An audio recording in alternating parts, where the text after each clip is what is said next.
And that's just the function, and we're going to look at. So remember, what is the budget? Essentially, this is going to return the budget, how much we're going to spend as an integer, and I'm going to paste it there.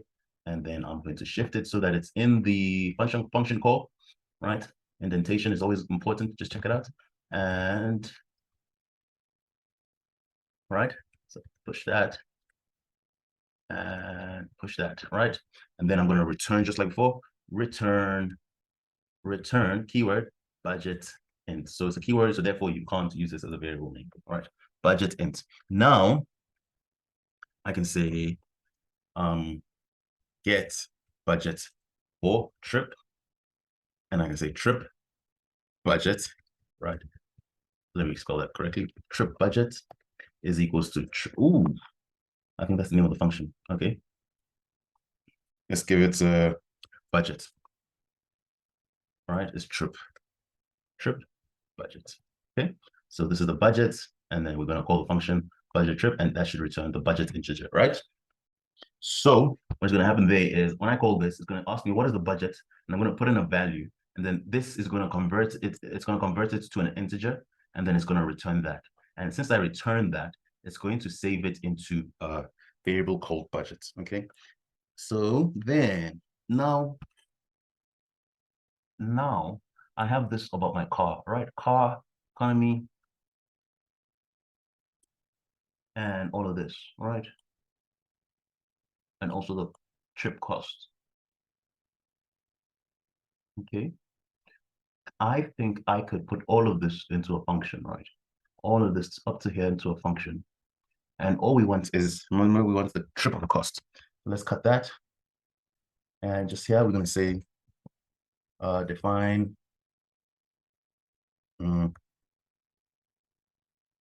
trip cost. Okay. And then I'm going to paste that here. And then I'm just going to indent all of this. Yeah. Okay. So when I call this function, I haven't passed anything to all of these functions as of now, but it's fine. I'm just trying to show you how to use functions. And then I'm going to say car economy. I'm going to call that. This is going to convert that to a float. This is going to calculate the, I'm going to ask you to input a fuel price. I'm going to convert that fuel price to a float. Then I'm going to calculate the trip cost. Right. Ooh, this is great. I can pass in something now. I can pass in this distance trip, distance, destination. And I'll pass that as my parameter, okay?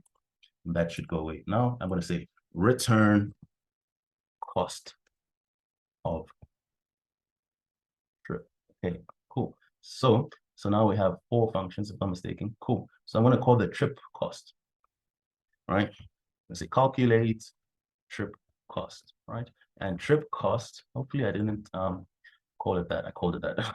Okay, cost trip, right? It's a bit confusing, excuse me, but it's going to be the function trip cost, and then that is going to take, right, the distance to my destination. And we've calculated the distance to my destination using this function, and we've stored the value as trip distance. So I will pass this variable as the parameter there. Okay.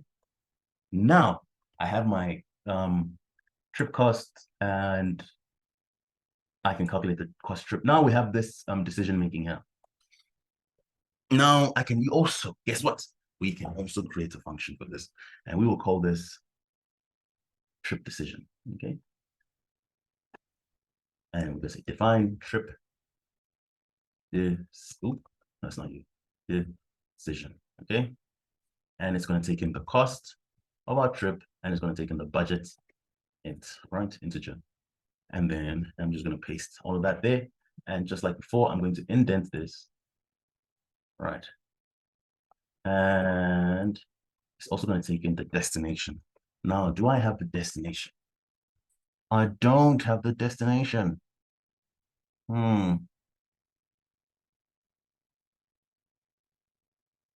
Okay, where you're traveling to?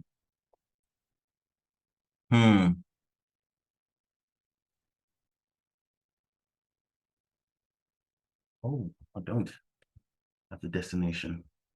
Where are you traveling to? And then in trip info, we get the destination, right? But we don't return it yet, okay? So what I could do is separate this. Okay. Or there's a nice trick in Python where I can return more than one value. And I can say this is destination, right? So that is how you return more than one value in Python. And then I can now look at where I call this function. Where is it? Trip info. And I can say trip destination. So what is happening here is now the first variable will be assigned to the first return, which is destination. Where is it? There. And then the second would be assigned to the other one, right? So now I can now say, where's trip decision? So destination, great. So now let's call trip decision. Right, now trip decision. What's trip decision going to take? It's going to tell you. It's going to take the cost of the trip.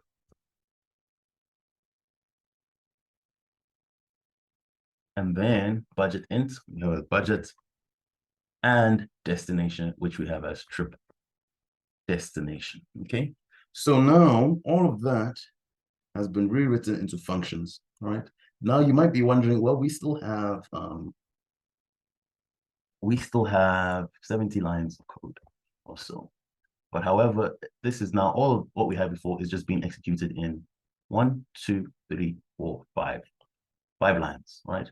And there's something in Python where I could actually, to even make this neater, what I could do is I could take all of these function definitions and store them in another file. And then I would now be able to call that file, reference that file, so that I would only have 5 lines, essentially. Okay, so now let's test it out. And let's just clear and say Python, first program. What is your name, sir? My name is John. Where are you going? I'm going to Cape Town. See if it works. What is this in Cape Town? It is 155. And what is the trip on my budget? SA fare costs about 900, so I would say about 1,000 rand. What is the fuel economy of my car? I'll say 0.012. What is the fuel price currently? 12.22. The cost of the trip is 453, 9600004. I could actually make this, round this off, but it's fine. And then it tells you this is within the budget. I recommend a trip to Cape Town. So now that is how we use functions, right? I've created functions. So this is an example of functions. I hope you guys were able to capture the whole essence of creating functions in Python. And I look forward to you creating your own user functions and contacting us about if you want to display or any help or assistance with your own user-defined functions. Happy coding. See you on the flip side.